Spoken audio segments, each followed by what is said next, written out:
All right, folks, welcome back. This episode of the podcast is once again supported by 35 Bikes. What's 35 Bikes? Well, strange man in the background, 35 Bikes is our in-house brand at Hookit, and we are dedicated to bringing you and our dealer network the best bike components for the best prices. So, for example, we have brake pads, which start at just $6.99. We do mud guards. We also do our custom mud guards. We do custom stem caps. And pretty soon we're going to be releasing some fresh new products. So just head to 35bikes.com for more information. You can enter promo code podcast and that'll get you 20% off everything. Or head to your local bike shop, ask for 35 Bikes products. And if you support the podcast, please help by supporting 35 Bikes. All right, let me talk to you guys about underwear for a second. Saxx is the fastest growing underwear brand on the planet.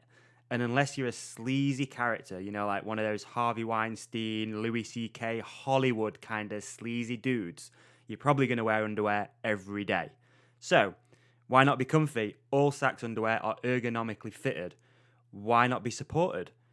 The ballpark pouch will keep your nuts in check all day, every day.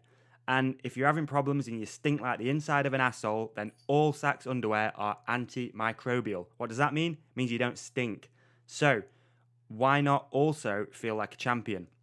Saxx are used by people like Ken Block, Danny Hart, Brooke McDonald, and some of our lovely listeners. So, head to saxxunderwear.com, find your local stockist, and if you're struggling, just drop us a message and we'll point you in the right direction. It's that simple. saxxunderwear.com.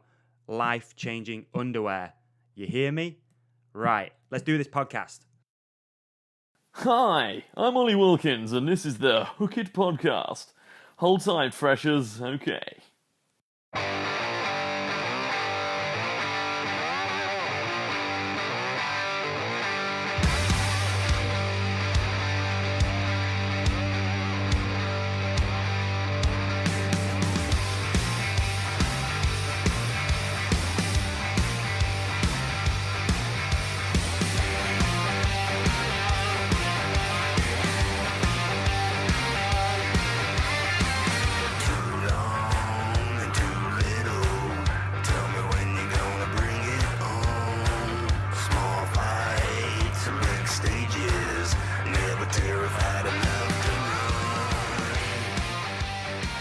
What's up, folks? Welcome back to another episode of the Hookit Podcast. Today's episode number 42, and we have got Scotty Laughland on the show today. First of all, we got to kick this thing off by saying a massive thank you. It's been a killer start to 2018. Thanks everyone for reaching out, as usual, for your iTunes reviews. If you haven't already left an iTunes review and you are enjoying listening to this podcast, please go to iTunes. It's real simple now as well on the phone. Leave a little review, funny message if you can, so we can give you social media shout out. And again, thanks everyone, especially the dealers who came out to the Bike Play show and chatted podcast as well as other Hookit stuff. Always great to catch up with people, and it's awesome to hear how many of our dealers are actually listening to this thing. A little bit weird, but really cool. So thanks again everyone for that. So what else has been going on, man? We got the Hump Day quiz is fun. Like, people seem to be enjoying that, so we'll keep those things going. We got some more giveaways going on, hopefully this week from Saxx, and tons of news happening soon as well. So just keep your eyes peeled and your ears, all that stuff. All right, let's rock and roll. Let's get this podcast underway. On today's show, we have Scotty Laughland. Let's do this.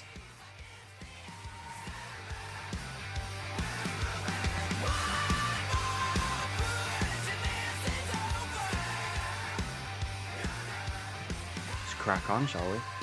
Yeah, let's do it. Have some fun. All right. Fucking hell, where's the button gone? Oh, all right. Found it, Scott. Gee, that thing always hides somewhere. It always like disappears all over my laptop and never find the bloody thing. So, we are live. Welcome to the show, Scotty Laughland. Laughland, you got it right. There's not that many people that can nail it first time off. So, Really? So good work. Yeah. Is it the most Scottish name on the planet, Scotty Laughland? Second to like William Wallace, maybe, or Yeah, old Willie Wallace. He's just got to sing up the road his big statue. Oh, really? Yeah, totally. I ride past that thing a lot of days. Yeah, no, it's actually interestingly, it's not even that Scottish a name. I think historically it's more Norwegian name. Is it really?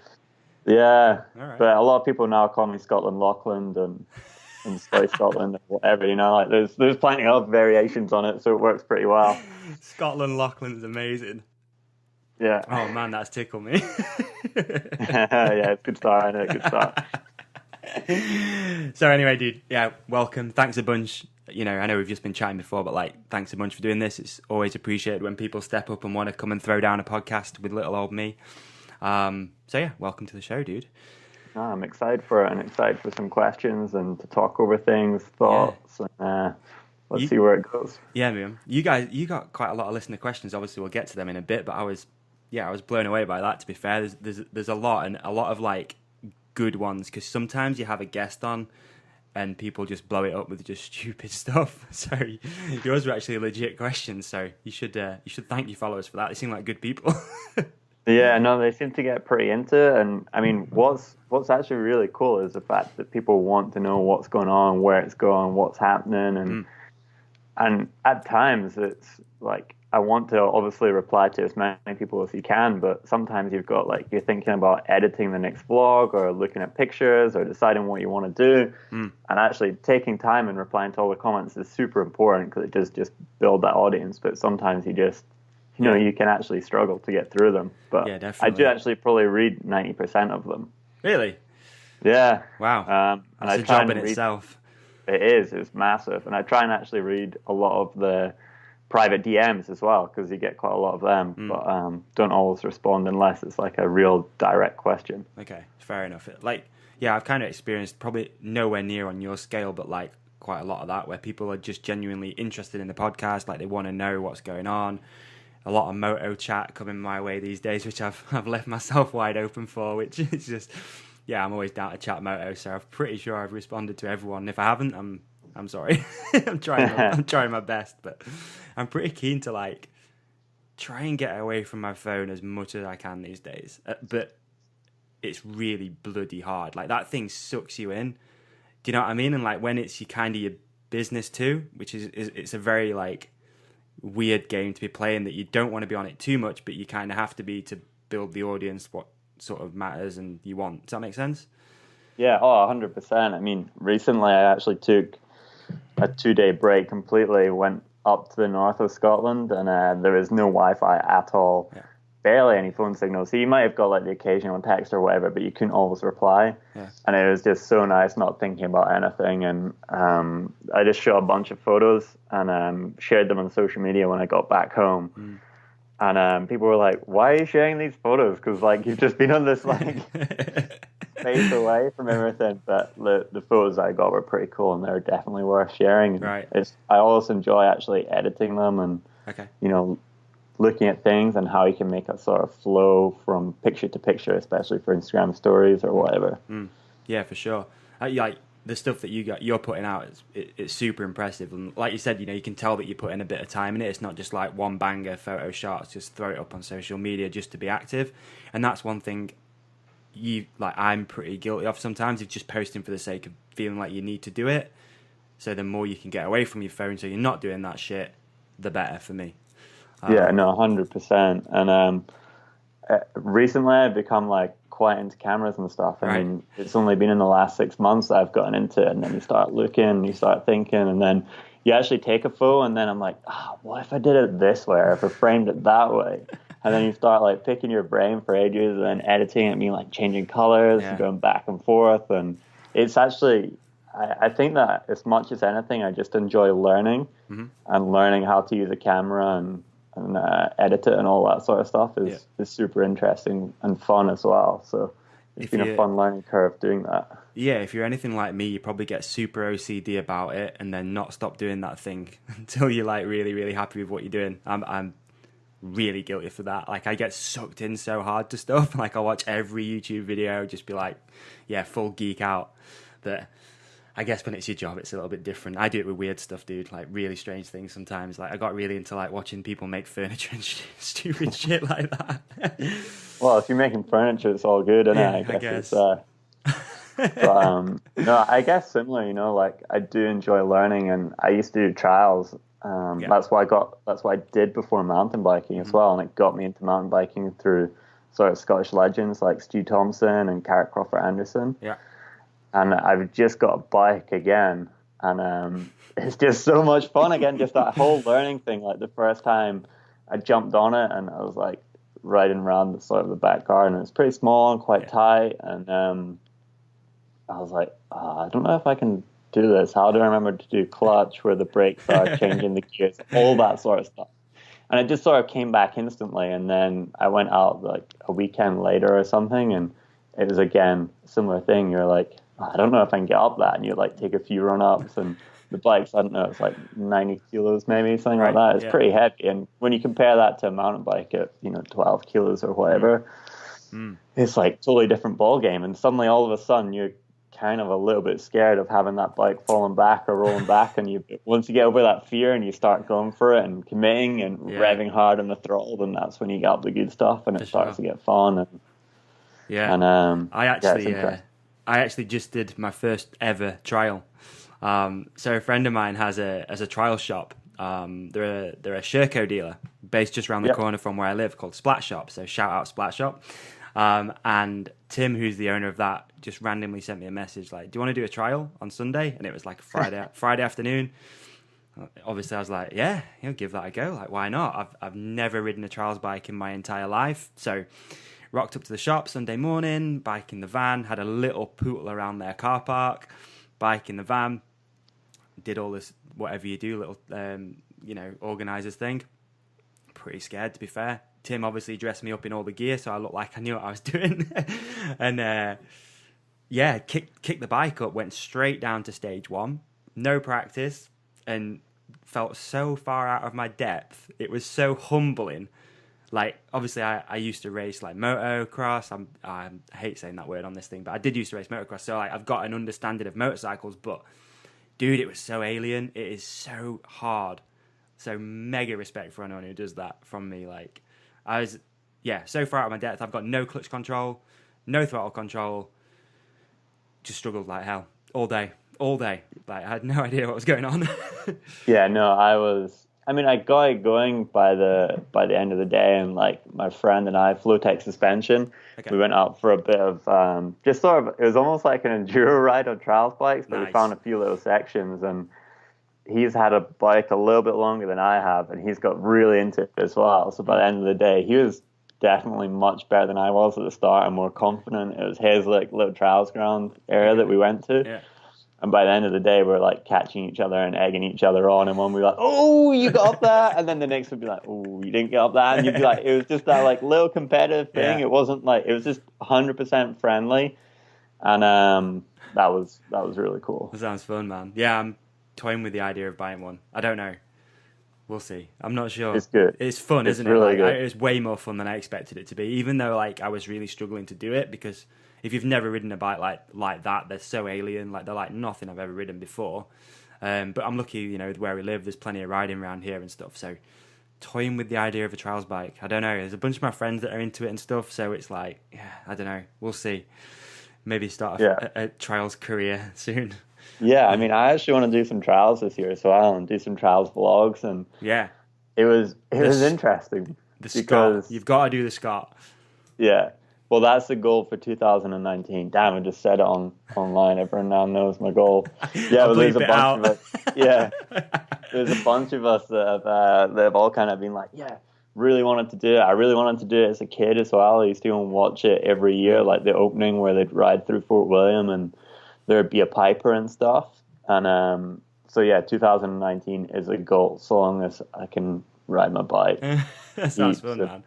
But what's actually been cool about it is that loads and loads of people have messaged and been like, I never really knew that you did trials, and that's so sick, and now we want to see trials vlogs. And it's like, right, okay, well, better get good at this thing fast, otherwise it's going to be boring for you guys. Fail blog.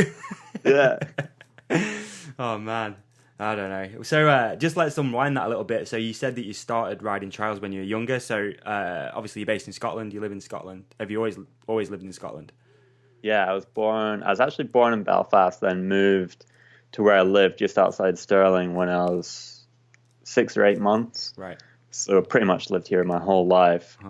And it's a good place to be. You know, like I feel actually really lucky to have grown up where I am because I can ride straight out my back door. And I could probably ride a 3, maybe even if I really wanted to, a 4-hour loop, and you wouldn't see that many people. And the trails are sweet. There's, you know, there's rocky stuff, there's forested stuff, there's loamy stuff. I've got a few little sort of hidden offcuts of trails, and yeah it's fun, super fun place to live. My geography is pretty terrible, even though I spend every day driving around the country. So Stirling, where roughly Stirling? So it's kind of right in the middle between Glasgow and Edinburgh. Okay. So I'm bang in the centre. To give you a rough idea, to get to Fort William from me is 2 hours kind of northwest. Okay. You've got Innerleithen, Glentress, all that sort of thing, about an hour and 15. You've got Inverness, Aviemore, Dunkeld. There is a lot of riding. Yeah. In fact, there's probably even more riding than I even know. And there's still loads to explore just even in my own country. Yeah. Yeah, definitely, man. I've not done much riding myself up in Scotland. I did Torridon a few years ago for a stag do, which was really good. Every time I sort of come to Scotland working, I end up just working and not riding, which sucks. I definitely need to change that. But yeah, I've done Torridon. That was sick, but need to get up that way and ride a little bit more. That's for sure. So, what's your local then? Who do you ride with mainly up there? Local is Demaya, and there's a bunch of us. I've actually had my really good friend Chris. He actually just moved back to Edinburgh. Right. But we used to pretty much ride every weekend, and we still do ride at weekends. But you know, it'd be like, "Hey, dude, do you want to ride?" And it'd be like super easy because it'd just be around the corner for me. Okay. But now it's actually been good because it means that I have to go different places, and I probably, you know, the worst thing that I did when I was racing EWSs was just riding the same loop day in, day out, because, you know, you don't do that in enduro. You go around and you ride different trails all the time. And I was like, I don't think anyone's come here and like feel that they could probably, I don't have Strava, but they hard push to keep up on the local trails. I think I know like every route, every rock, turn on that thing. And back of your hand kind of style. Yeah, exactly. Okay, so is it like more of a plan as well to get out and venture more into Scotland coming up, or? Yeah, venture into Scotland, and then, you know, just see where it takes me. There's plans for this year, especially, already to go sort of all over really, and it's all kind of just firming up at the moment, which is going to be pretty damn exciting. Cool, man. All right, so you obviously grew up in Scotland, all that sort of stuff. So apart from trials as a youth, did you do anything else? Have you always been into mountain biking and all that sort of stuff? So trials as a youth, I mean, I had a little PW 50 when I was probably, I think I first rode that thing when I was like 4 years old. And then at the age of 6 or 7, maybe got like a TY80. Oh, beautiful. I got one of those too when I was a kid. Sick. Oh, that thing is absolutely immaculate as well. There's some photos that probably would never make it online, thankfully, but, you know, it actually looks just like a really, really nice bike. Right. And I did a bunch of trials, C&D class, got to C&D class Scottish champ, got to a pretty good level, and we're kind of running out of time. We couldn't really go down south because mum and dad were working and that sort of thing. And that took me to 2002, where the first ever World Cup happened at Fort William. Right. And Stu Thompson was competing, and so were Carrot Crawford Anderson, who were sort of trials legends within Scotland around that time. Okay. And we're like, right, we'll go and like check it out and watch it. You know, they're kind of like names that we knew. So went there and was, you know, fascinated by watching people just going down this hill like super fast on bikes. And came home and I had a little giant boulder. I don't even know if it was 26 inch at that time. It was probably 24s or something.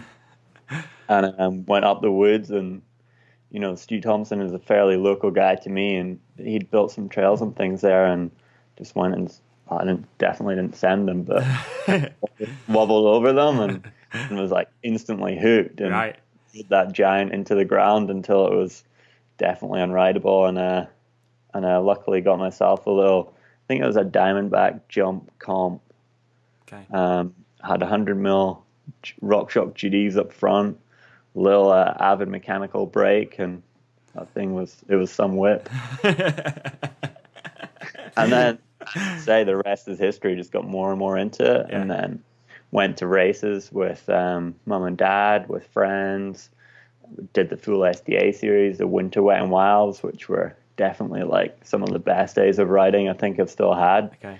Sort of just as a youth, you knew everyone at races, and everyone was super friendly and encouraging, and there was no rivalry. No one was that serious at that time. Okay. Apart from, actually, I'm going to shout out to Danny Hart right here, because he was definitely the most serious person at those races. And I know for a fact Danny will be listening, so shout out Danny. Shout out Danny. My first memory of Danny is the uplift was cancelled at Innerleithen Went Wild.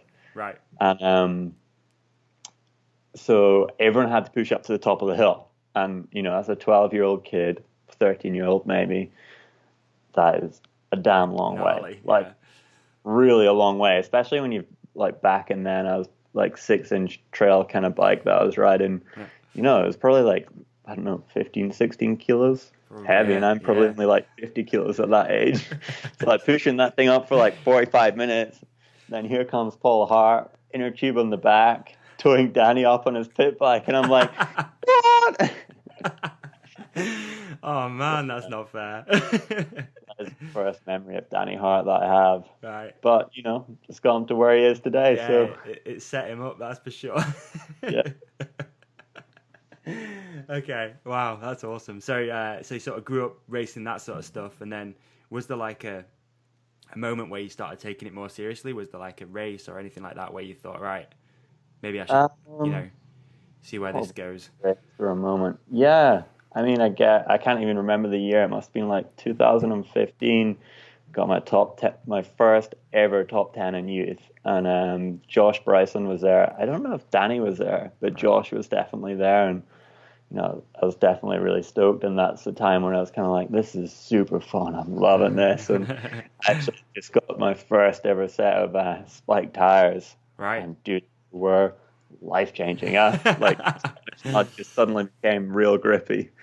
So no, it was good fun, and I guess at that point I started to think let's see if we can maybe do something here. It was never sort of thought it'd be a career or anything, but it was just to have fun and see where it could go. And we raced the full SDA series that year. My dad was racing as well. Right. And then I guess we'd probably have done some BDSs that year as well, or whatever they're called, MPSs back in the day. Yeah. So a bit of traveling too, trying to take it a bit more seriously, rack some points up. Exactly, yeah, and doing Scottish champs and sort of, I don't know if we did national champs at that time. It might have been a little bit early, but certainly as a junior, that's when it kind of all kicked off. We're starting to get a little bit more serious. Yeah. And, there is a fairly high level of competition within Scotland. There was, Josh would be coming up, Danny would be coming, you'd have Sam Dell there as well. Right. Ralph Jones, Joe Barnes, Rory Cunningham, Hutchins. Yeah. Never mind, sort of all the sort of Scottish lads that you battle guys with. Too, so there's some really good rivalries going on there, and it was a lot of fun. That's cool, man. That's cool. Sick. I mean, yeah, I'm kind of missed out on all that stuff when I was a youth, but that's by the by. I was off chasing moto dreams instead, unfortunately, which didn't happen, but hey. So did you race, did you do some World Cup downhill as well? Is that right? Yeah, so then I did first year as a junior. I actually didn't do any. I think I did, most of the national series, of course, all the Scottish stuff, and maybe one or two races abroad. I can't quite remember. That was the days of the Max's Cup, so we're talking a long time ago now. Yeah, time flies, eh? Tell me about it. Yeah, definitely. How old are you? 27. Oh yeah, right. Okay. Yeah. 28 this year. Right. Yeah, that's 10 years ago now. I know. Scary. Really. And then second year of junior, Cole Williams was putting together trade teams, and I hit him up and joined up with there's a couple of Scottish lads as well, and we all raced World Cups that year. We did a bunch in Europe, and I think we actually went to Mont Saint Anne as well, which was sort of first time ever riding mountain bikes abroad, and that was the eye opener, and that was really, really sick. And at that point, that's when you're like, right, how can I make this happen? What can I do? Yeah. Also at the same time was when Schladming was, and I actually was going to uni too. I went and did a mechanical engineering degree, and I missed Freshers Week to race the Schladming World Cup. Oh man, that's committed. Yeah, which Innit? it's actually no regrets because that No. was one of the best races I have ever done in my life. Right. The track was just sick. I think it was a year that I guess that Hill must have dominated it, and Yeah. it was either Hill or Blanky actually. It'd be one of those two dudes. Okay. But it was really, really cool, and just like the dirt is, as they say, it's just like hero dirt. Yeah. Similar to like if you've seen Death Grip, then it's like Brendan's section there where they're just absolutely pumped, him and Josh, and just Yeah, dude. stoking out really, and Yeah.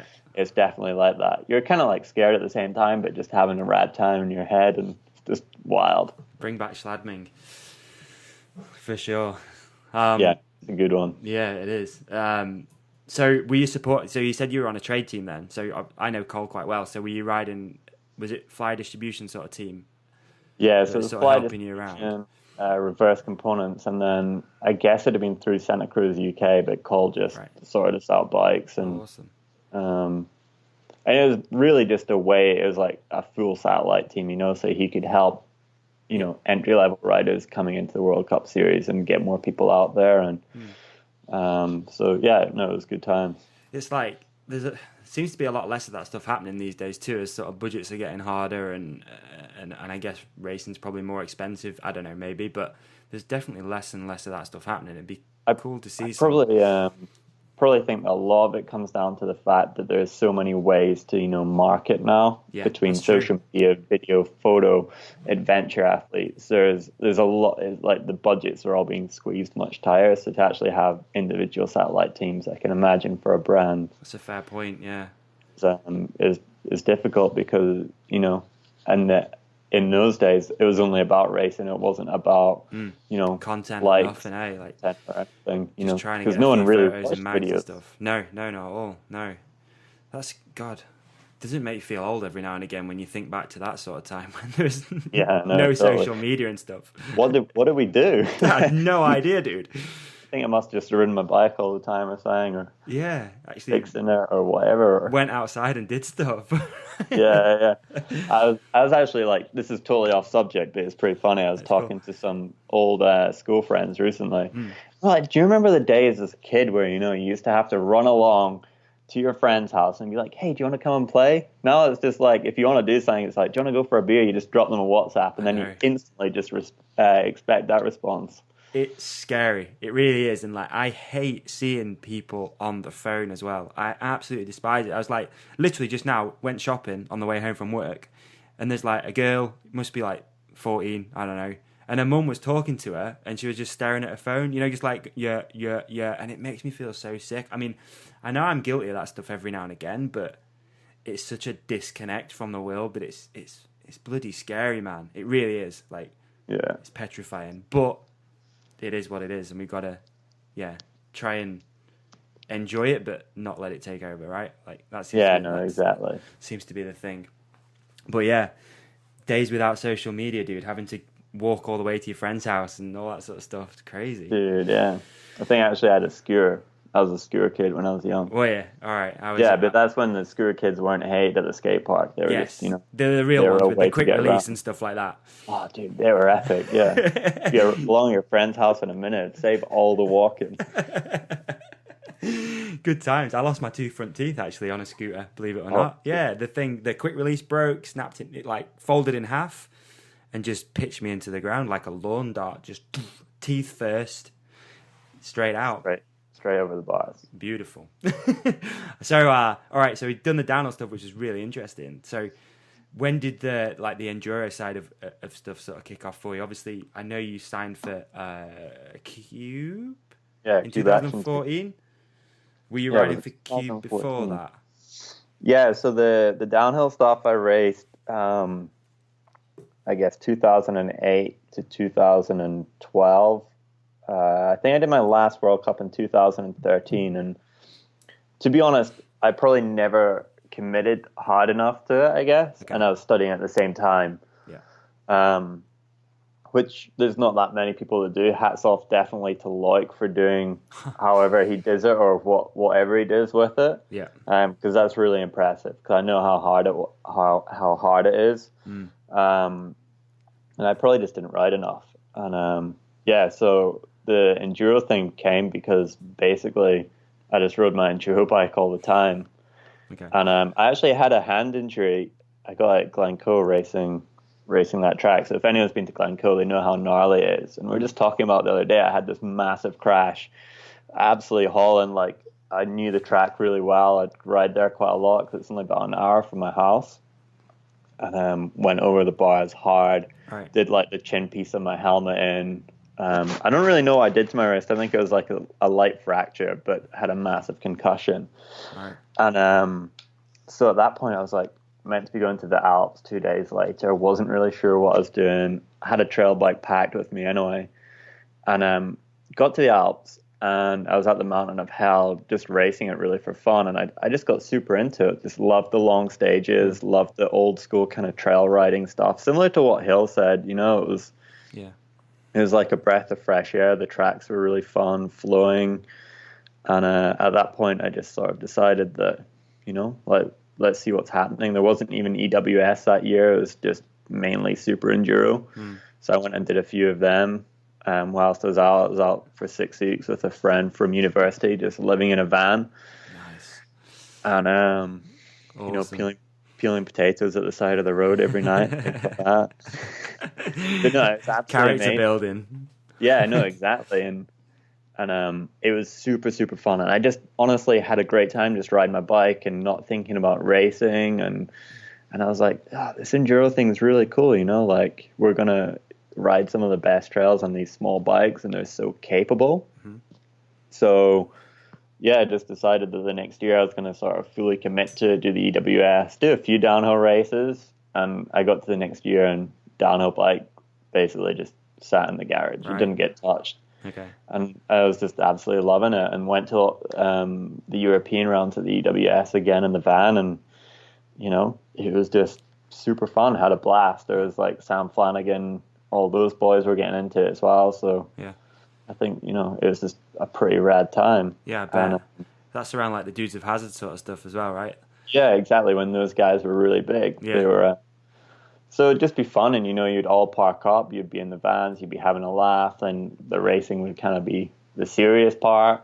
The tracks were sick, you know, and it was just different. And I enjoyed the new challenge of learning how to race it and how to get fit for it. And I rode for Cube UK. They helped me out with a bike when the whole 26-inch 650B thing happened. I really wanted to try a 650B bike, and I was actually riding a Santa Cruz Blur, and I think they released a Bronson. I was like, "Oh, can you guys help with getting a Bronson?" And they're like, "We can help, but we don't know when it was going to be. It could be like, you know, 6 weeks. It could be 6 months." And I was like, "Oh my God, like, I don't know what I'm going to do." And like, this was sort of a deal through a shop at home. Yeah. And I was like, right, okay, what can I do? So I actually managed to get in touch with Cube UK, and they were like, all right, okay, well, we can help you out with a bike for the season sort of thing, and spare parts or whatever. And I was like, right, okay, let's do it. And they really liked it. They liked what I was doing. It was just when social media was sort of building a bit as well. And yeah, I was just going to ask that actually. So yeah, what was it that you sold to them almost? Was it the social media platform and all that sort of stuff which was going on? It was just a little bit of everything, to be honest. There was not really any expectations, and I'd sort of deliver them a little bit of extra things like content or whatever, or race results, keep in touch with them, talk about what I thought the bike was like or whatever, give them a little bit of feedback. And then at the end of the year, my results got better and better, and I think I placed 6th at the European Championships, which were in Ischgl. Wow. And that was sort of like a sort of standing stone sort of thing where everything changed. And I met the team manager for Cube and things like that, and he was like, "Oh, cool, you know, maybe we can work something out." And I was like, "Oh, I don't really know, you know, like, obviously I'd love to." And at this point it was kind of like a decision, like, okay, I've done this summer thing, I've just graduated from uni, like, it's definitely time to get, you know, the real job thing happening at some point. So I've got to make a decision here. Am I going to go racing and try and make it work, or am I going to just, you know, be a hobbyist or like, you know, someone who enjoys riding their bike? And it like went back and forth a few times. We were talking about what we could do, what we might be able to do. and I was like, super skeptical. Is there going to be an offer here? Because, I want to know what I need to do otherwise. Yeah. Like, plan Meat my and life, beans, whatever. dude. Come on. Yeah. And eventually they just I got a phone call one day from the UK distributor, a guy called Bart, who's always been like a really good dude for me. And he was like, right, tomorrow you're going to get this phone call from Plus. I don't know what the German number is, like the area code, but you're going to get a phone call from this person and they're going to talk to you about what they might be able to do. And it was basically just an offer to be on the action team. Wow. And it was really, really cool. That's rad. The next 2 years I spent traveling with Nico Lowe and then latterly Greg Callahan and Nico. And, we had some really good times, some really good memories doing stuff with those guys. And it was good. It was good times. But again, I guess, I never quite made it to where I thought I could do. The potential was just always there, but I never turned the race results around. Okay. There'd always be a crash or a mechanical or, blah, blah, blah, excuse this, excuse that. And it got to the end of the 2 years and, it went back and forth what we were going to do. And in the end, it didn't really work out that it was going to be sort of sustainable for to carry on doing it. And that's when I guess, I didn't really know what to do next. Well, just quickly, so you obviously did university and you went all the way through to graduating, which is awesome in itself. I have mad respect for anyone who does that. What did you study and stuff? Mechanical engineering. So I actually started out to do a bachelor's. I definitely wasn't like a smart kid at school, and I was never someone who really applied myself at school. I just wanted to ride my bike and go and dig in the woods with friends at the weekend. Yeah. And I remember actually that when I was like applying for universities and things, the teacher was like, "You want to do mechanical engineering?" I was like, yeah, it's going to be really good. Like going to get to design loads of bike parts and make things happen.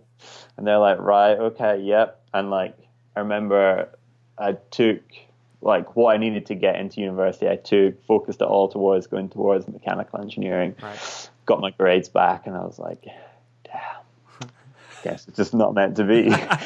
So like I was like panicking for the next like 24, 48 hours, like, oh my God, what am I going to do? The university's never going to accept me, never met like the grades I need to do. Right. And it turns out that I just hadn't looked at the UCAS form or whatever, and I'd already got the acceptance. So for the last 48 hours, I've been looking around, like trying to plan my life out, what I'm going to do for the next, like, So I just looked at, did university thing, Did you live? Is it a local uni too? So you stay at home?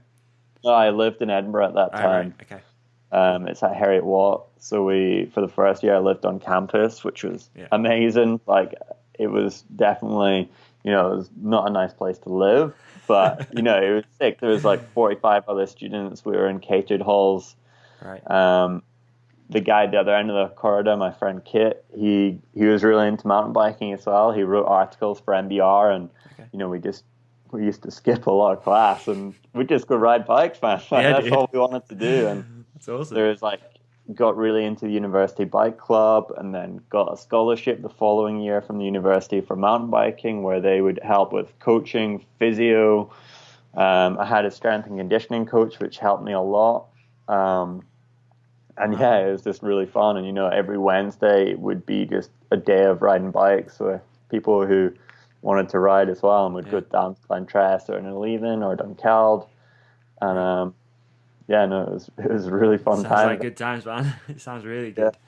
And you got the degree at the end of it, which is a massive bonus, isn't it? With you, I got the degree, and then I actually I did the bachelor's, and then decided, right, I've got this far. I'm actually doing all right, despite what my teachers would have thought or said to me at school.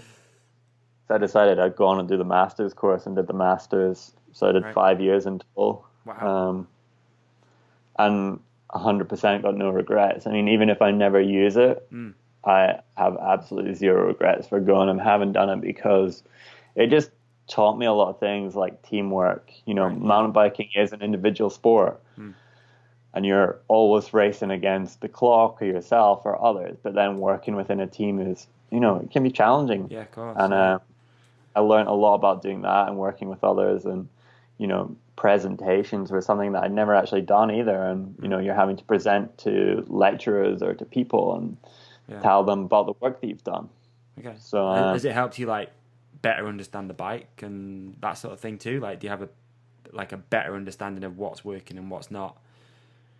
Yeah, I mean, a little bit. I think I've just done so many hours on a bike as well, and I've kind of got a mechanical mind and worked in a bike shop from when I was young. I've always understood what felt good and felt bad. Yeah.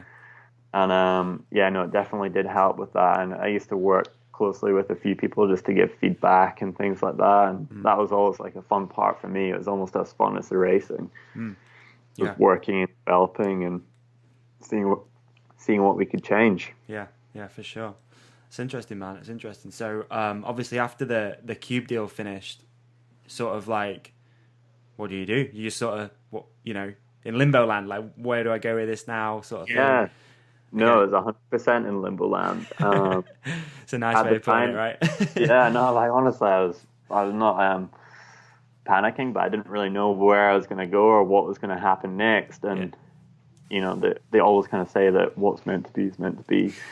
And I was just like reaching out to people, trying to see if there was teams going or anything, but it was already pretty late. I mean, the Cube thing, they had sort of discussed that there was going to be a deal, and I was like, right, cool, that's good.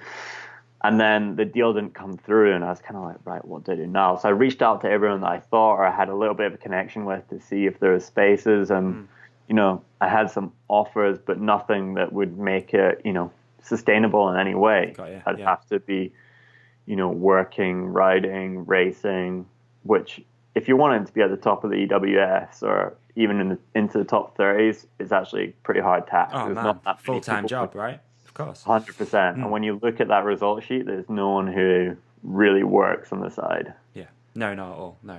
And so I was like, right, okay, so what do I do? And that's actually when the GMBN thing came about. Okay. I got a phone call from Neil kind of randomly one day. Like, I've always known Neil from racing a little bit, but never that well. And I had a missed call from him. I was actually out on a night out in Edinburgh, and we'd had a few beers, and I was like, missed call from Neil Donaghy.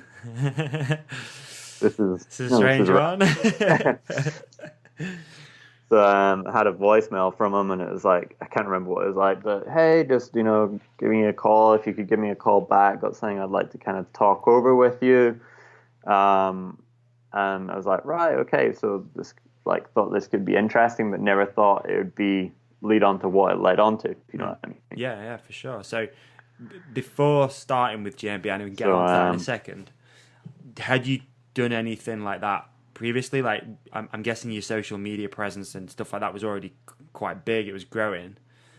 But it was big, but I mean, it was never massive. But it was growing, and it was pretty organic, and I had a lot of interactions with people, and people were definitely interested in what I was doing. But it was, you know, I'd never done anything to camera. The first time I presented to camera was when I joined the Cube team, and we did like a 1-minute video, basically. Okay, right. Who are you? What are your goals? So it was just answering questions, and they just tied together. So like, it was barely as if you're even in front of a camera. Yeah. Then my other piece of experience I'd had was I did an interview for the EWS, and it was just like one question again: what do you think of the track, or something like that. Right. And that was my only experience I'd ever had talking to a camera, working with a camera, or anything. Right. Okay. So Neil calls you. He basically, like, do you know? I'm guessing you've asked Neil this, but like, how come he thought of you almost? Do you know what I mean? Like, how come you were on the top of that? So I guess the ethos of GMBN is that they want to use like ex-professional racers or professional racers who can give, you know, they're not trying to be a coaching company. They're wanting to have, to a degree, I mean, this is what I think about, I guess. Yeah. They're wanting to have that real world experience handed down from professional racers or professional athletes, and people really who know their stuff. And so I think that there was, I don't know, he had a hit list of probably, I don't know, 5-6 people maybe, I don't know. And then it just so worked out that I didn't really have any contract obligations. I didn't have much going on. that fit well with what they were doing when they had their sponsors, and I could wear their gear or whatever. Yeah. It was probably just a nice fit for them. And then, basically the phone call was, I can't remember, it was something like, we're going to Malaga for 2 weeks. Would you like to come? And the answer to that is obviously yes, because anyone who lives in Scotland would know that the conditions in January are not favourable to mountain biking. No, not at all. In fact, today it's been raining non-stop and I went through it. So Spain sounded really cool. Yeah. And I mean, at that time, I actually didn't even know that I was going to be presenting videos. Okay. I kind of just assumed that, I'd be an extra for Mark and Neil, and so I'd be the guy, might be a runner or something like that. I really had no idea what expectations I had for when I was there. Right. So that was literally, I think it was on the 23rd of December or something. It was right before Christmas. Mm-hmm. And there's no contact at all, obviously, over Christmas because everyone goes on holiday and does their thing. So, got back and it was like, right, okay, actually, we want you to come down to the office in Bath.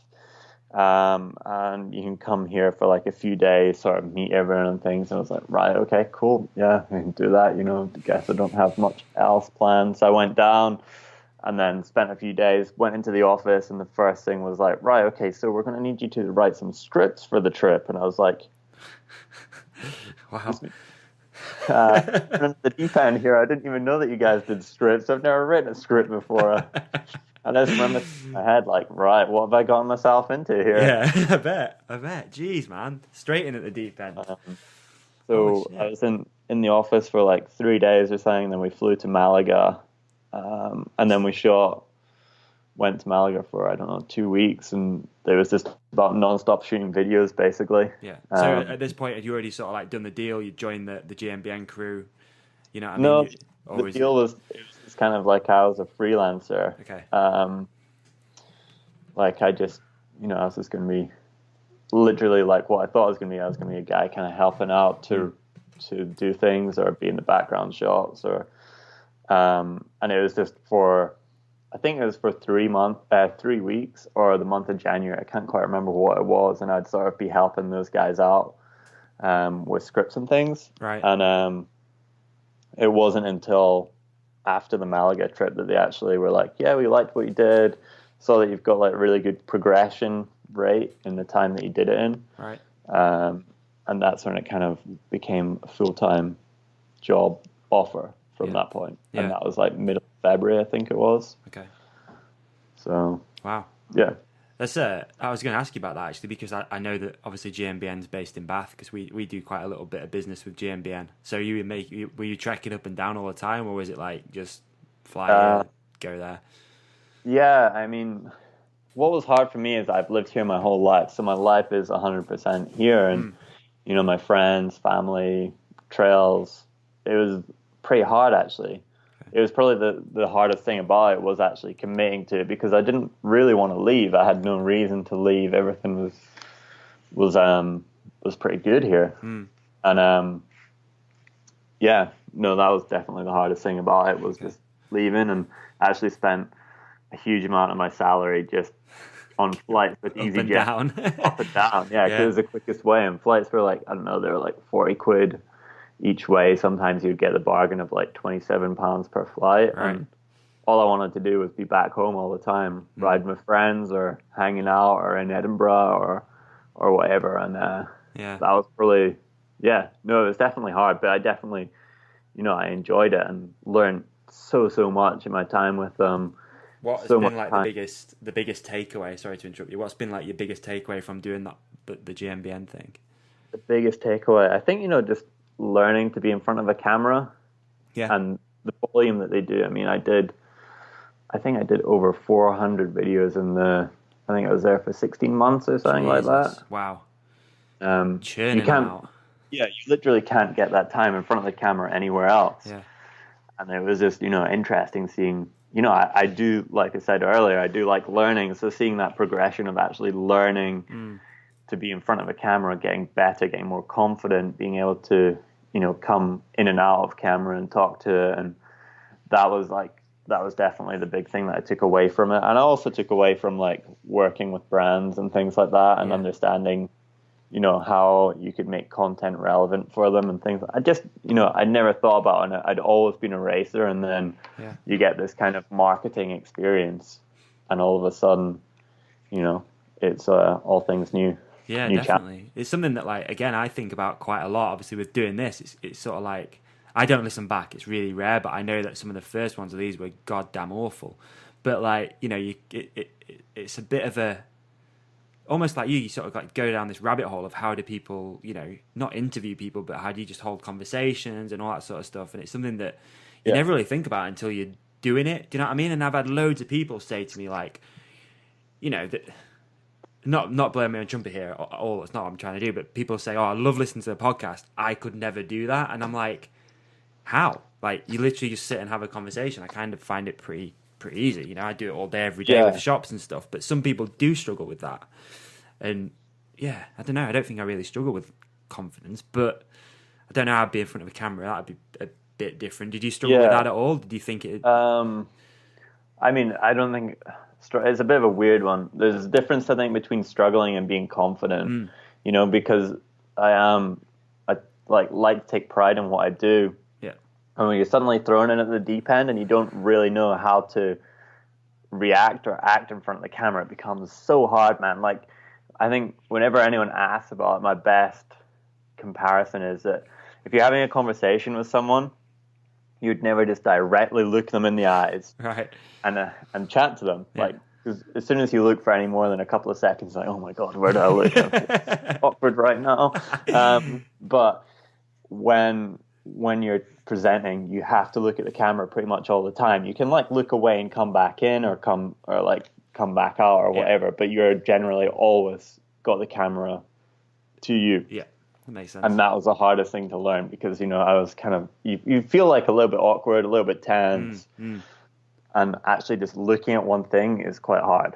Yeah, I can imagine. Yeah, I've done a few things, and I definitely felt that too. Actually, I'm just thinking back now. I did something for a dealer, and you find it easier just to look away and then look back, and maybe it is just a confidence thing. Wow.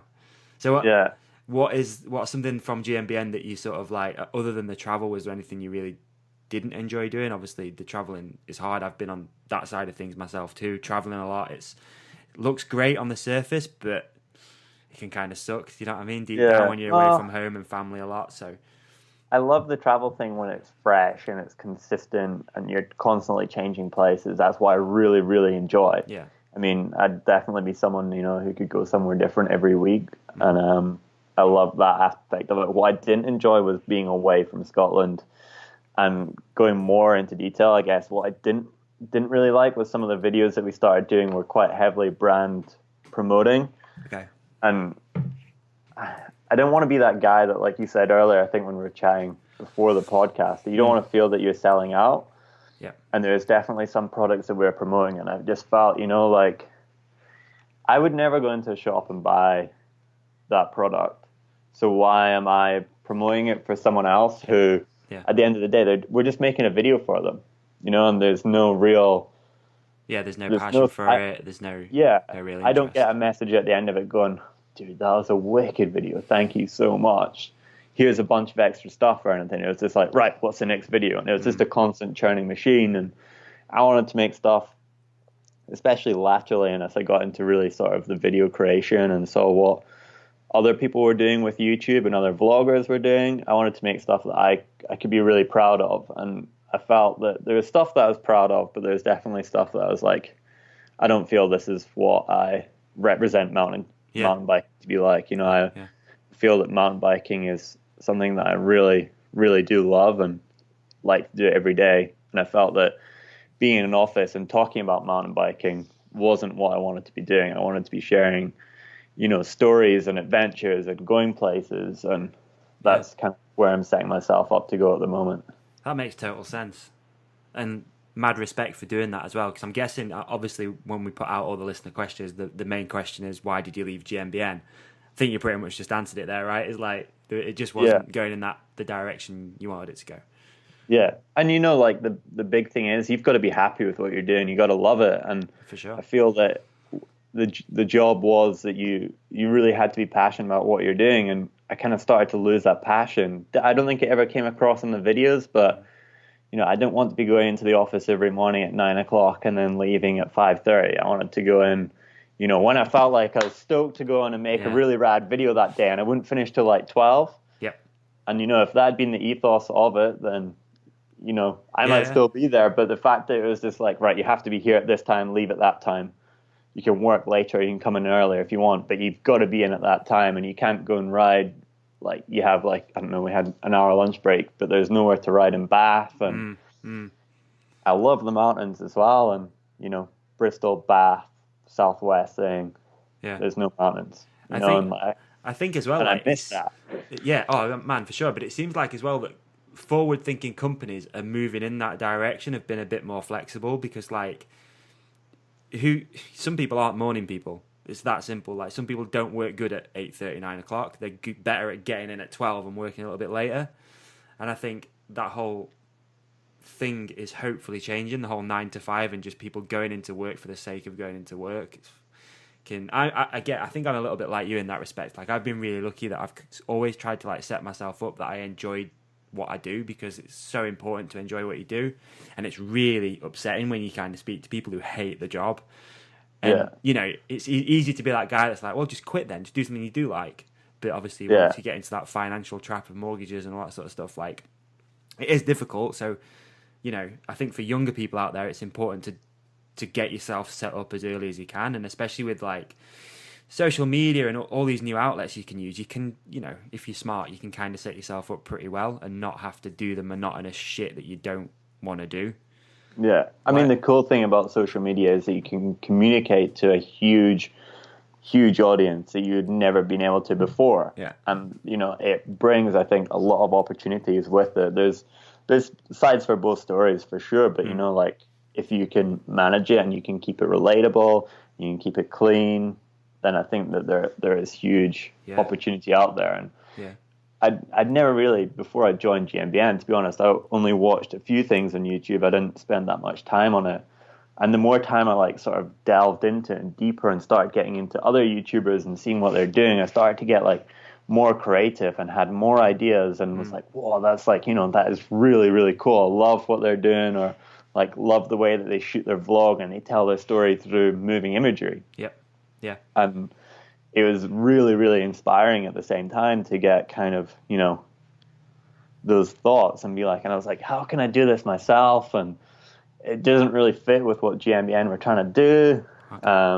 Okay. We'd talk briefly about it, but it was kind of no, we need to stick to what we're doing at the moment sort of thing. And I was like, it's moving so fast that who knows in 1 year's time what the next thing's going to be, and I just wanted to change it up. I don't think I was getting homesick, but I was definitely, every weekend that I had free or every extra bit of holiday, I'd be like, right, I'm going home for that. I can't wait to go home. And I'd be riding with my friends. I'd be I'd come back into the office on Monday morning. I'd be like, oh, back to this, 9 o'clock. So you're living in Bath too? Yeah, I was living in Bath. Right.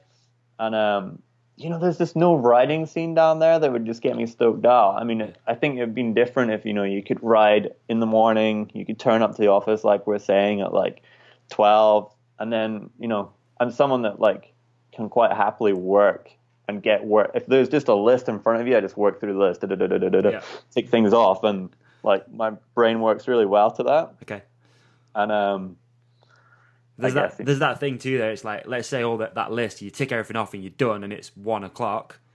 You sat there for 4 hours just I just got to pad it out a little bit, maybe, you know what I mean? Realistically, you should be I'm done now and go for a ride, catches, see you later.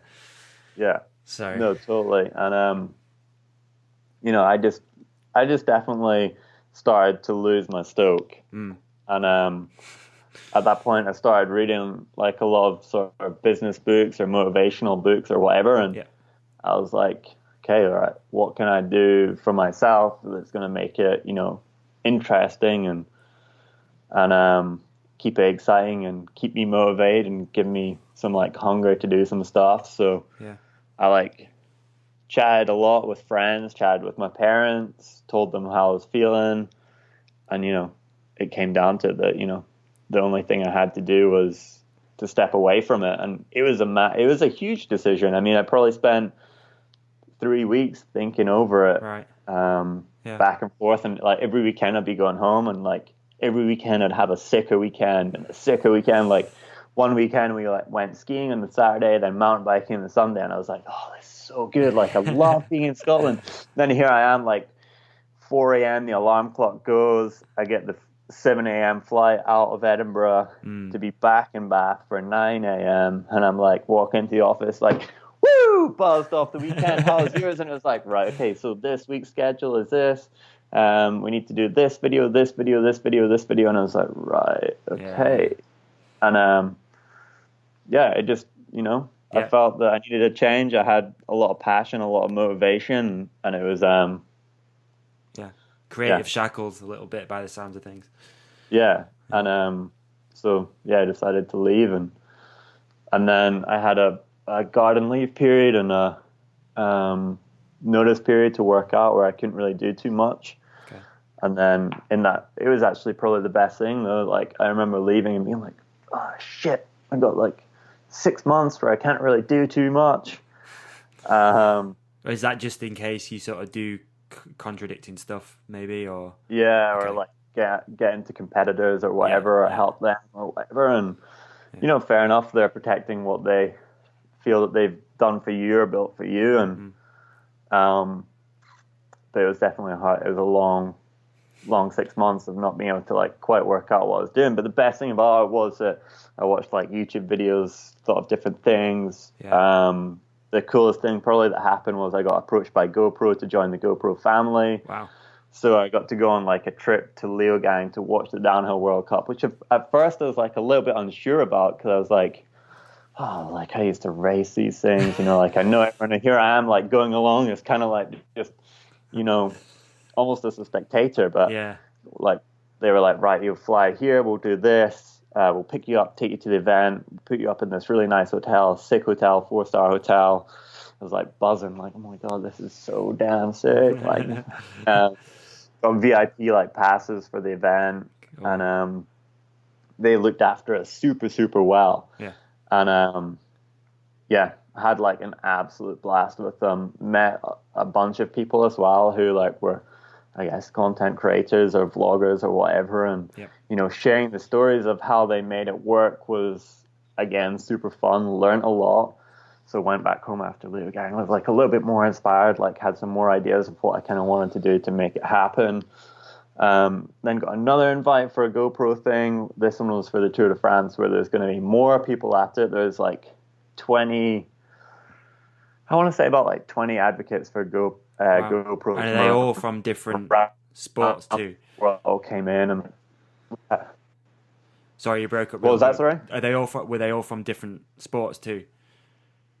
Yeah, they're from sport. I mean, there's like fashion bloggers there, and it's like again, I just like chatted to everyone that I could. I like mixed with them, wanted to know what was going on, how they made it happen, and it was like again super exciting and interesting. And you're like, right, okay, just learned so much stuff on this one weekend, and I like went home stoked again, and I was like, right, this is really, really cool. So what can I do next to like kind of, keep this kind of snowball thing of ideas rolling? And last minute I got like an invite to this thing called Storybase, and it was a similar kind of idea, but in Saalbach, a ski resort in Austria. Okay. And they were like, right, okay, so this is what happens. So you'll get your flights, accommodation, everything. We'll bring you to Saalbach. There's going to be 20 others of you there. There's some mountain bikers, some skiers there. In summer, they were just hanging out. Again, some lifestyle kind of bloggers, some food bloggers. And again, it was just like another learning curve, meeting people, expanding your knowledge. And at that time, I was like, right, okay, I think that I want to just, do vlogs and tell stories of doing these cool trips or going places to bike. And that's where the idea kind of generated from. And I follow Jon Olsen pretty closely. Okay, yeah. He's doing it good, eh? He kicks out some awesome content, yeah. Yeah, he's doing it really cool. Pro skier. Well, I don't think he's a pro skier anymore. He's just like a lifestyle dude. And he's killing lifestyle it. guru, yeah. And like I liked what he did with the cars, and I had no bike deal. And and I was like, right, what can I do? So I bought the bike frame from actually Sandy Plenty. Shout him out. Yeah, man. Shout out to Sandy. Spoke to him today. He says to say hello for what it's worth as well. Even yeah. Well, we stayed here over New Year's. We had a rat time, but so he helped me out like getting a frame, and I was like, I don't want to just have another bike, and I bought this frame, so what can I do to make it interesting? So I was like, right, I love what Jon does with the cars and how he does the snow camo, and so I just decided, right, I'm going to make a snow camo bike. Right. And I was like, I was going to wait to this shoot in Saddleback, and I got the bike 4 days before I was leaving. I got the frame, and I was like, right, okay, so I have a weekend to work out what I'm doing. And Dave Mackison, he's a local dude to here. He works a lot with Danny McCaskill doing video stuff, and he does vinyl stickers as well. And I was like, right. Hey, dude, do you think you could help me out with some stickers? Want some advice? Do you think they'd be good enough? He was like, yeah, for sure. So he cut me. So I gave him a rough of what I liked the look of and the style and the design. And he came back and he was like, right, okay, I can get you this.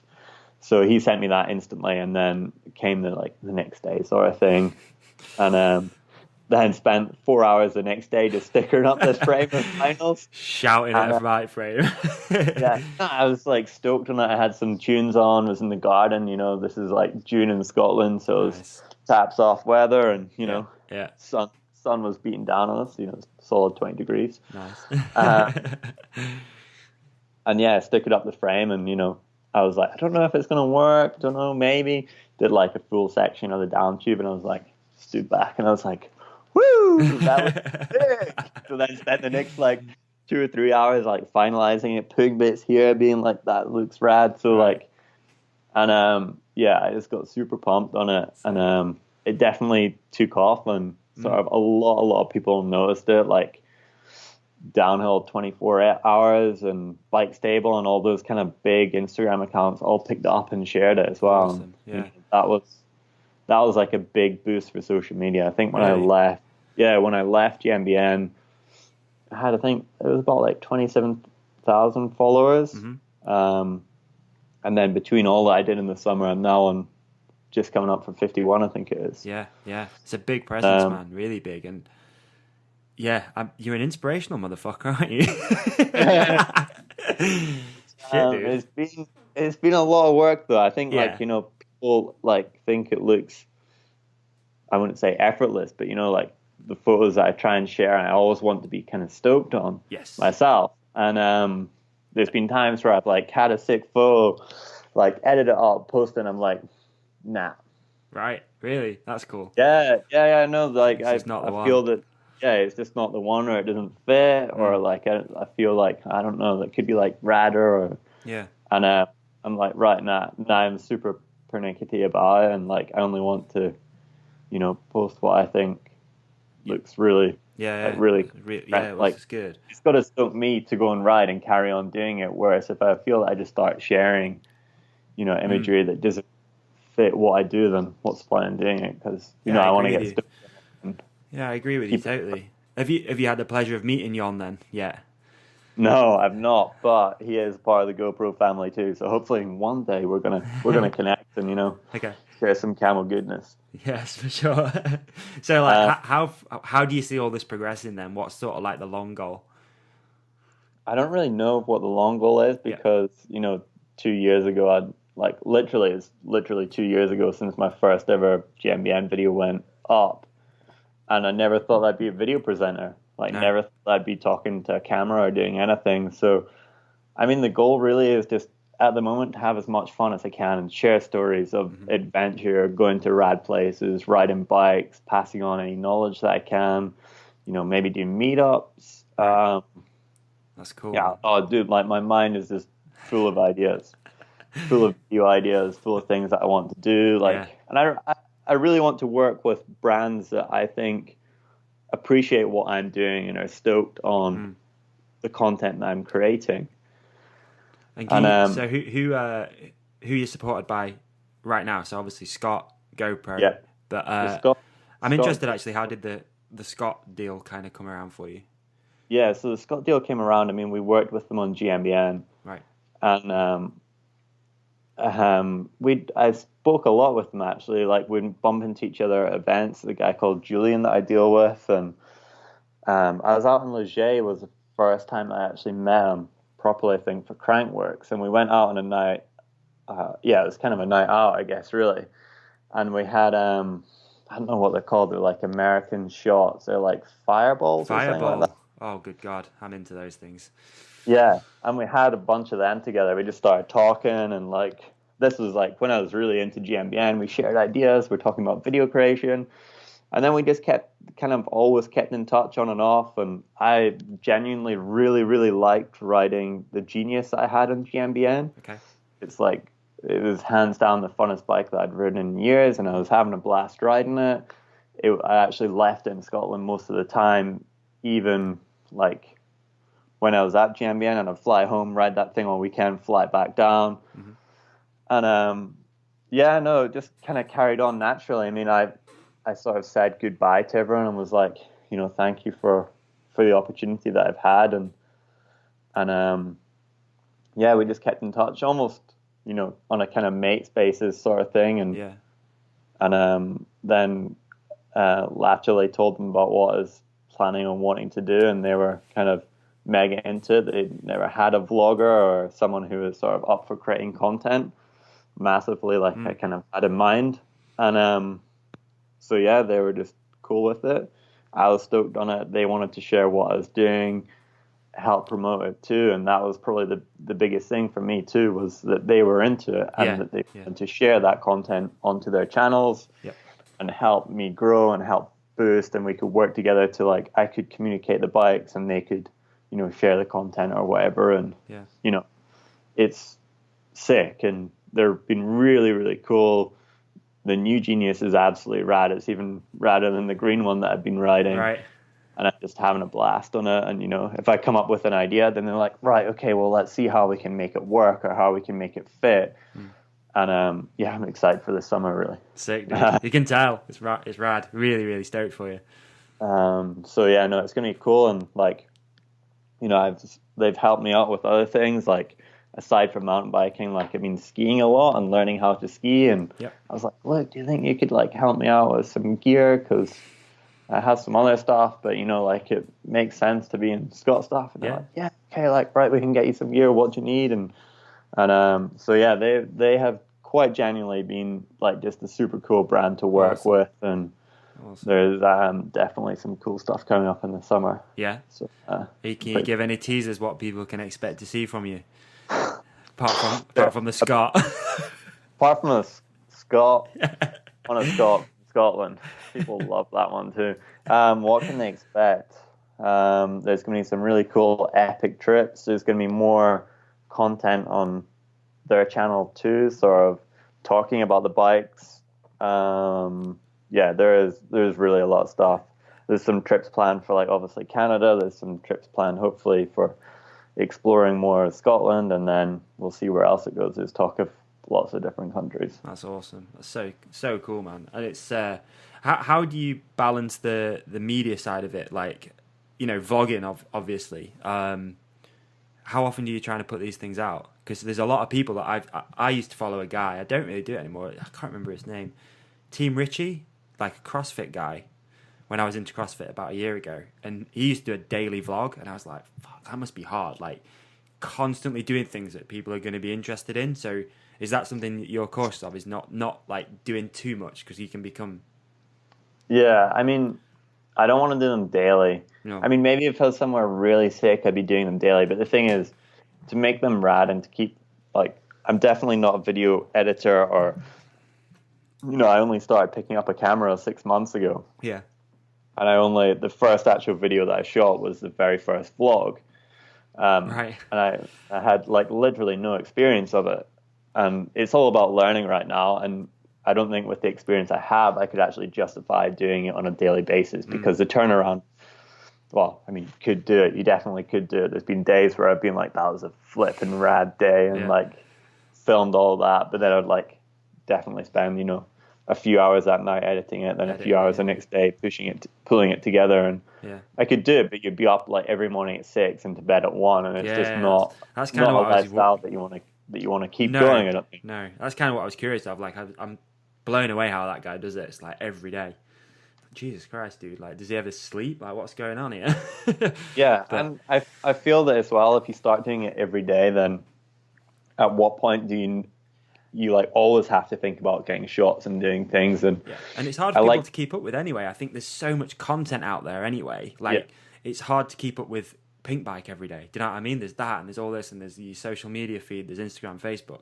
There's so much content out there that I think you've got to put emphasis on it being good. Like, quality over quantity for sure. And I like shooting different things as well. Like some days I just like shooting an Instagram story for what my day's like, and you know, like start from loading up the van to the end of the day, and then you go home and you like fiddle in Lightroom, change it, get them all kind of like the images tying together. Some days I like doing a vlog, and you know, some days you're riding with your mates and you don't want to vlog because you just want to be riding with your mates, and you don't really want to be like, hey guys, just wait up 2 seconds. I need to just talk to the camera, and they're like, right, can we go? Yeah, we're here from out hiking. He's vlogging, you know, like so. Yeah, it's getting the balance of it, and then but it's been cool. I mean, most people are into it, and you know, all the comments have been pretty positive. You've amassed a lot of views. Has there been like one thing, not one thing you've done, but what sort of has there been like a critical moment where you've seen your views go mental? Some of your vlogs are 100k plus, right? Yeah, I mean, I was looking today, and there's one on 175 for the bike build, and you know, it's solid, and I'm just stoked that people are into it, you know, because the more people that watch it, the more people I want to make them better and think about how I can shoot them differently and how I can tell a story, and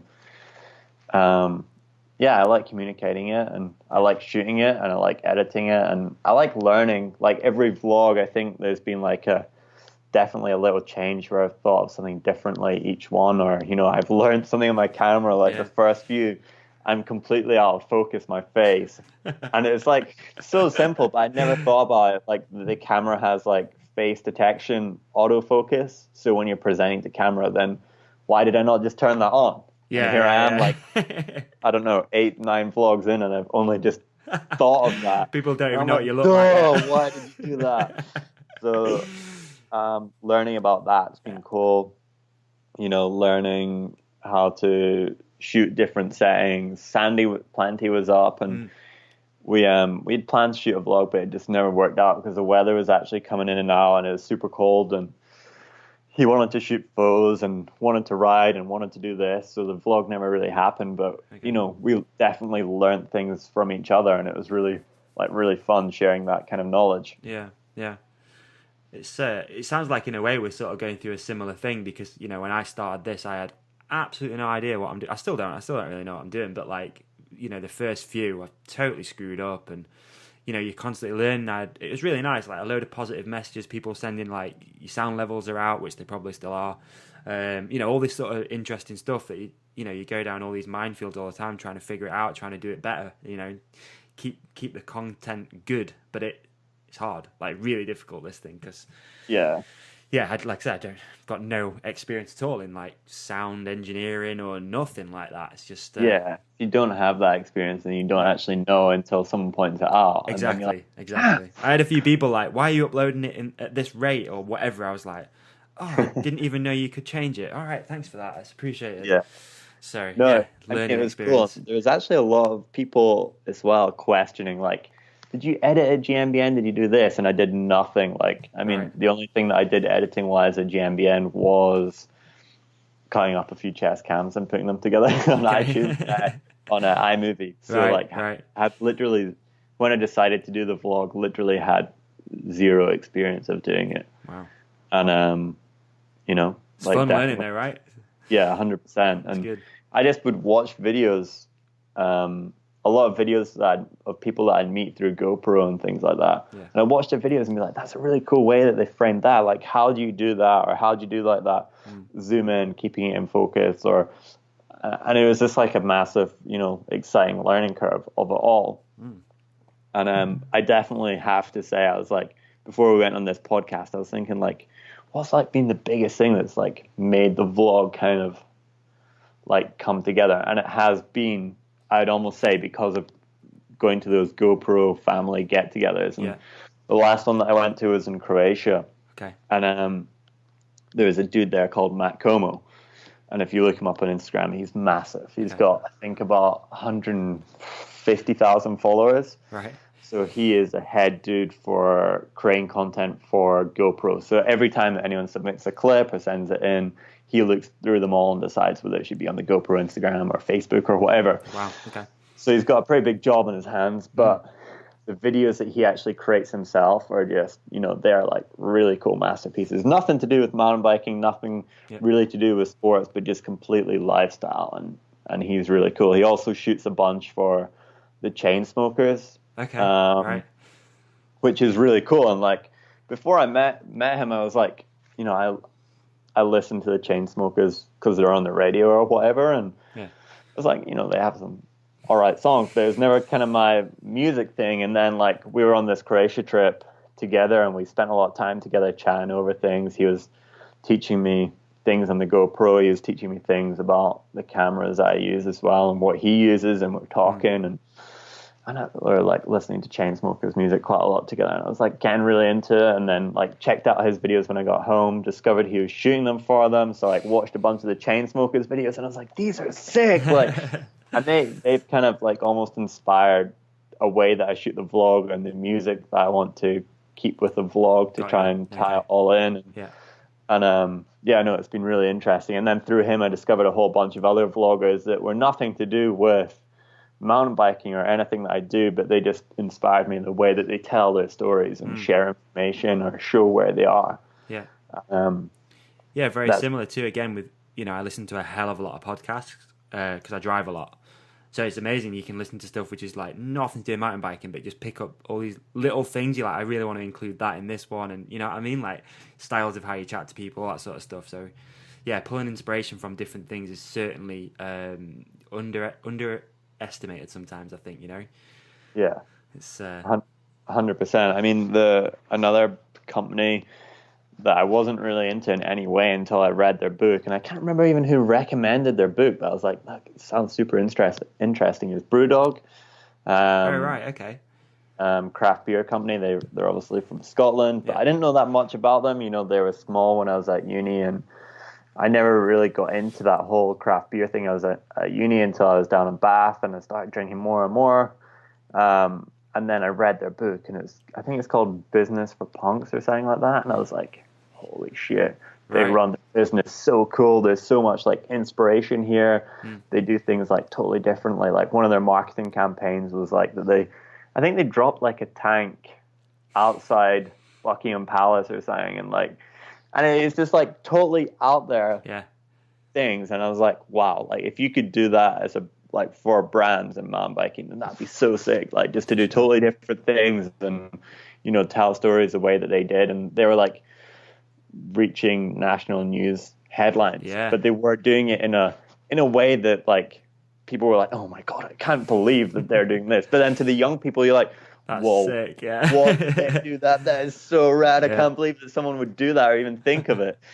And I just liked the way that they were thinking. They're like a forward-thinking business, and I found that pretty inspirational as well. And I was like, this is like not where I'm going at the moment. And I was like, how can I switch it around to be like the way that I'm going? And like, it was really good. So you said before, like you read a few motivational books and stuff. Before we do some listener questions, what's your book recommendation for people out there?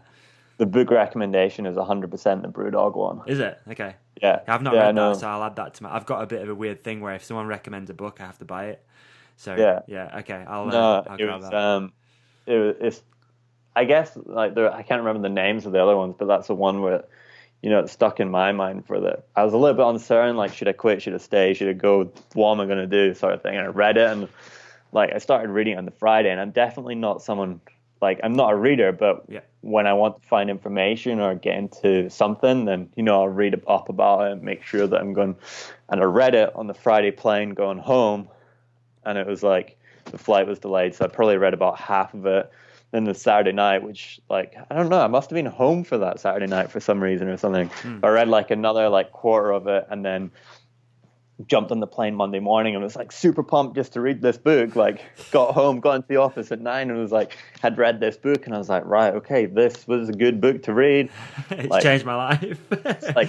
it's like not changed my life, but it's turned around my whole thought process of, what I want to be, where I want to be working and the people and the environment that I want to be in. And that was definitely the biggest sort of changing moment for me. Okay. And I went home again the following weekend, like saw some friends, talked to family, talked to my parents about it, and I was like, right, okay, I think, like this is what I need to do because I want to be happy with my life. I want to feel stoked. I was definitely like stoked on camera in this, and I wanted that reality of what the weekend was like to come across on camera, but it to be like all my life, and that's what I'm like been building to do now. And I think the vlogs come across that way, and they are stoked. I am stoked in doing them and stoked on making them, and I'm excited just to see where it goes. Really awesome. No, I think it's going to be a very, very, very good thing moving forward for you, man.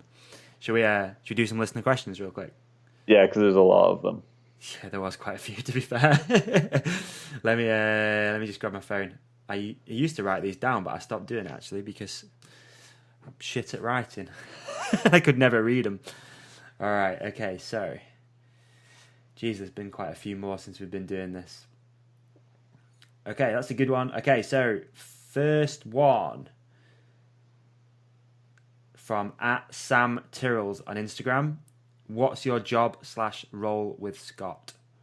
So job/role. Well, it's called like brand ambassador, but the job is kind of content creator, to create videos for them, to do my vlogs, to post on Instagram, to give them photo content from the places that I'm lucky enough to go and travel to. Mm-hmm. Really is sort of summarized, I guess, and the rest of it we'll just see where it goes. That's cool. I like that job. It sounds fun. I asked Hannah Barnes the same question, and she was like, I don't really know. Just create cool content. Like, you do a good job of it. Next one is from @Jack_Rice88 on Instagram. Double barrel. Do you miss GMBN? ? And what's your favourite coffee at the moment? Do I miss GMBN? I mean, there's certain elements I miss of it, but I definitely feel happier doing what I'm doing now. Favorite coffee at the moment? That's tough. I'm actually running pretty low on coffee. There's a couple of really good coffee shops in Edinburgh that I like to go to. One of them is called Lowdown. The other is Wellington. What I did really like about Bath, which was definitely the hardest part about leaving GMBN, was they had some sick coffee shops. And I used to go there pretty much every day. Right. I'd sometimes go in the morning on the way, and then sometimes at lunchtime too. So it'd be like a double coffee day, and that was really good. Right. But favorite coffee at the moment is probably from Monmouth, which is a coffee shop in London, and I've got some filter beans from them. Beautiful. We'll have to go for a coffee in Edinburgh, dude. Show me around. Yeah. Next one @RobG301. Rob G asks a lot of questions, actually. Comments quite a lot, and I try and reply to most of them. Oh, good. Yeah, he comments on our stuff too, man. Shout out Rob G, you're the man. Do you miss racing for results, or do you prefer racing/riding for fun like it is now? Again, there's certain elements I miss of racing, but I much prefer not having the pressure, having the guilt of you didn't go to the gym today, or you didn't go and do that 3-hour road ride. I just want to ride my bike, have fun, go to sick trails, ride with different people, meet people, share those stories. So I definitely prefer what I'm doing now. But actually, interestingly, and something that we never talked about earlier in the podcast was when I first started GMBN, the hardest thing was that all my life I'd wanted to be, a professional athlete, a racer, and do my very best to race, and people would notice you because of results or whatever. And all of a sudden you do 2 YouTube videos and people would be like, oh, you're that guy from GMBN. Oh, sick, great to meet you. And you'd be like, God damn it, like it's done like 2 YouTube videos and people are pumped on that, and like they don't even care. They don't even know that I did racing my whole life. That was definitely like one of the weirder like I can imagine that's a bit trippy, to be honest with you. Yeah. Do you also do you miss the dedication of racing or not? In what sense of the dedication? Like the preparation? And do you usually try and live like quite a structured life? Do you try and go like, right, this morning I'm gonna get up, go to the gym, or are you quite free flowing? Kind of free flowing, but I do miss. Nah, I definitely don't miss the structure of having to go to the gym. What I actually miss is going to the gym and having a dedicated program to work to. Whereas now I can go out and be like, I think I'll miss that exercise today. Not really into it, not feeling it. Yeah, that's fair enough. Makes sense. All right, next one at Sandy_plenty. Where does HP sauce come from? Well, he obviously knows that Bruin sauce is Scottish. Like, it's like, I'm guessing that's an inside joke. we had a little discussion one morning when he was at mine. I was like, dude, if you're in Scotland, you've got to have brown sauce with your bacon sandwich. Oh, he's not a red sauce guy, is he? I think he was. I might have converted him. I'm not really sure. Red sauce on bacon's that's not right, dude. So I was like ripping into him, like, brown sauce is Scottish. Look at HP. And he was like, so we're like, there's just this like banter going back and forth where we're taking the piss. So it is a bit of an inside joke, but then he was like, you do realize on the front of it is Big Ben. I was going to say, it's Big Ben. And he was like, HP stands for Houses of Parliament sauce or something. I was like, but it's still brown sauce is Scottish, mate. You know that? What we got?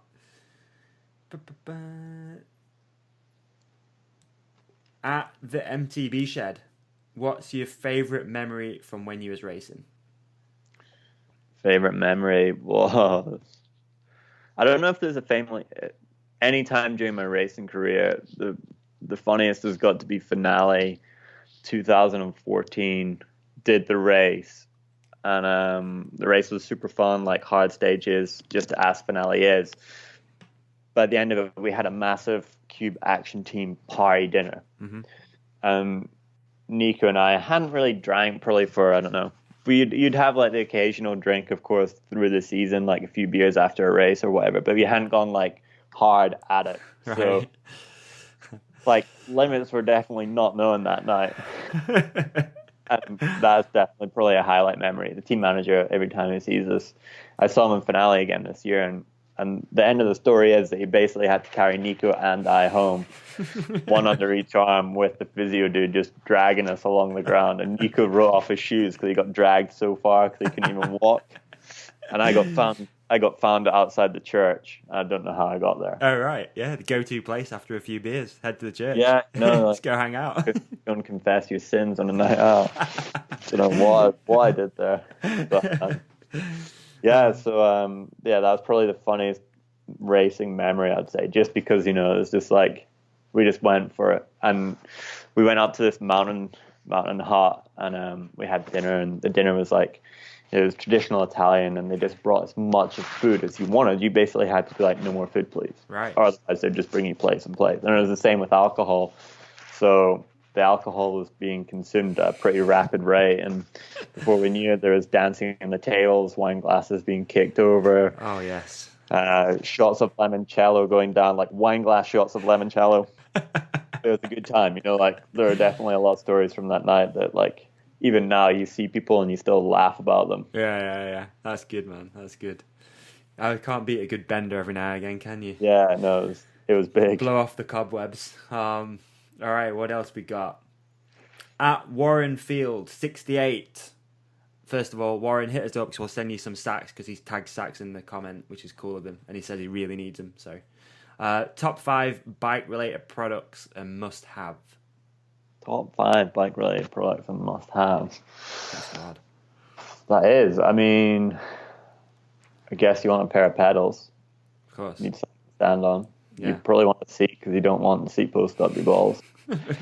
Probably want some grips to hold on to, some tires, and then I'd say some tools. All right, and a Scott bike. Yeah, I mean, I don't want to keep it like, I'm like level here. I'm not, throwing in sponsors here. I'm just saying those are probably essentials.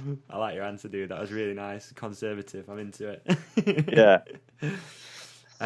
This is a good one. At TMP Sidelines, what's been your highlight, bar being on the Hook It podcast, and your low light and your lowest point in your career? highlight, I think, has been probably actually launching the vlog, I think, and seeing people getting excited on it and, liking the content and commenting, DMing, getting involved in it, getting stoked, meeting people when I'm out on the trail and them saying to you, like, love what you do. Low light was definitely, it was probably the latter part of GMBN, deciding whether I wanted to stay, what I wanted to do, where the direction was going to go, or what, like, if I was making the right choice. That was definitely a hard part, because you never know what's going to come up, right? And you just had to go with what I really felt like I wanted to do and what I felt like was in my heart to do. So it wasn't like a low point though. Like, I didn't feel like, oh my God, this is terrible. It was just like, didn't really know where you're at. Yeah. But I can't really think of any low points really when racing, because I always tried to give my best, and sometimes, your best is just not good enough.